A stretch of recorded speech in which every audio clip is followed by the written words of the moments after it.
In this video, you will learn how to fix Steam CS2 trading error inventory unavailable, restart Steam and try again, fully exit Steam and relaunch it. Temporary connection issues may make your inventory appear unavailable. Check the Steam server. If Steam or CS2 servers are down or under heavy load or training, your inventory may not work properly. Wait and try again later.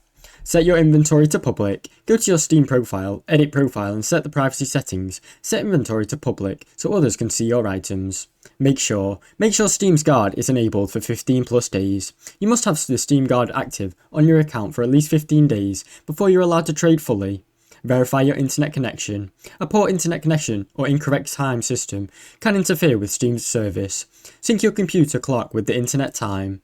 Clear Steam download cache and web cache. Go to Steam, settings, download and clear cache. Also, on a web browser, clear cache under the settings and web browser, then restart Steam and try again. Now you know how to fix Steam, CS2 trading error or inventory unavailable. Thanks for watching. Don't forget to like and subscribe.